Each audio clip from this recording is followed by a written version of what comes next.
Assalamualaikum warahmatullahi wabarakatuh. Baiklah, saya Alfiasna, perwakilan dari PMT 6A. Di sini saya akan menjelaskan mengenai multimedia pembelajaran. Nah, sebelumnya saya sudah memaparkan sebuah bagan yang dibuat atau berupa peta konsep mengenai multimedia. Di sini bisa dilihat. Nah, setelah itu kita masuk kepada apa itu multimedia pembelajaran.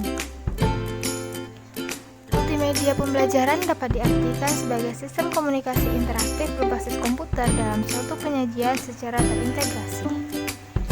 Nah, kita masuk kepada makna multimedia itu sendiri. Makna multimedia terbagi menjadi dua, yaitu sebelum tahun 1980, yang mana maknanya ialah kumpulan dari berbagai peralatan media berbeda yang digunakan untuk menyajikan berbagai pelajaran, misalnya tulisan, grafik, gambar dalam kertas tartan yang ditempel di dinding.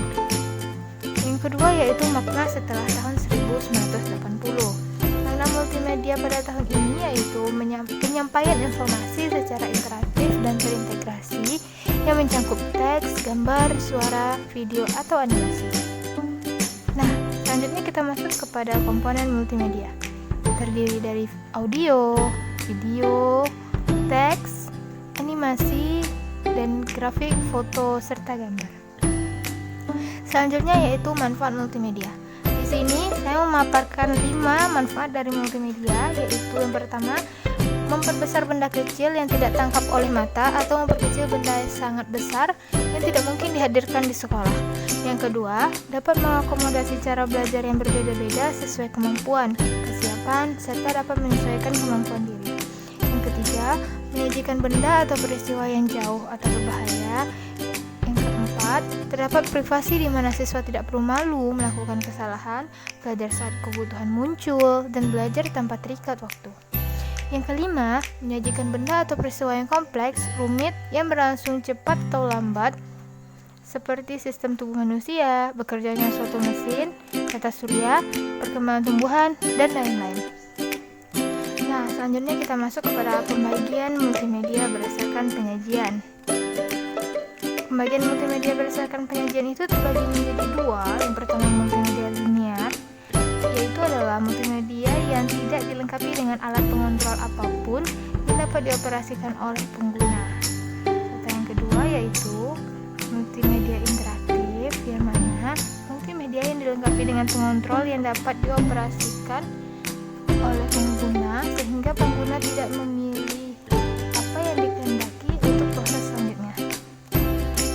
Nah, multimedia interaktif ini sendiri komponennya terbagi menjadi 5, yaitu level interaktivitas, strategi penyajian multimedia interaktif, karakteristik multimedia interaktif, serta pembagian dari multimedia interaktif itu sendiri, yaitu multimedia interaktif non-linear dan multimedia interaktif hierarki.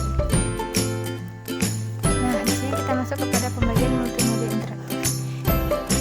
Seperti yang saya katakan tadi, multimedia interaktif terbagi menjadi dua, yaitu non-linear dan hierarki. Multimedia non-linear yaitu multimedia interaktif non-linear yaitu memungkinkan pemakai untuk bebas bergerak untuk melihat isi materi dengan cara berinteraksi. Pemakai dapat bergerak bebas ke materi apapun.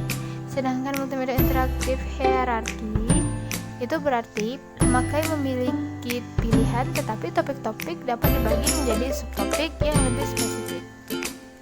Nah, di sini ada level interaktivitasnya, yaitu terbagi menjadi 3. Ada navigasi halaman beserta kontrol menu atau link. Yang kedua, navigasi video, navigasi audio, serta kontrol animasi. Dan yang ketiga, hypermap, respon feedback, drag and drop, pengontrol game, serta kontrol simulasi.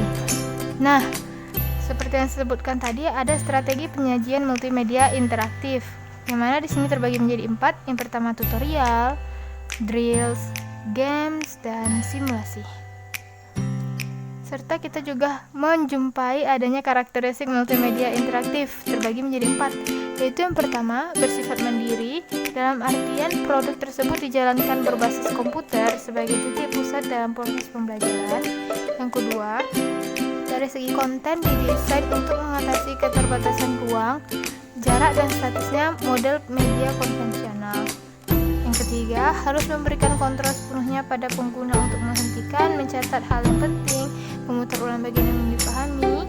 Serta yang keempat, interaktivitas, memberikan kesempatan berinteraksi langsung dengan media dengan bantuan keyboard, mouse, sentuhan pada layar, atau bentuk yang lainnya. Nah, itu saja yang dapat saya paparkan pada penjelasan mengenai multimedia pembelajaran. Saya mohon maaf apabila ada kesalahan. Assalamualaikum warahmatullahi wabarakatuh.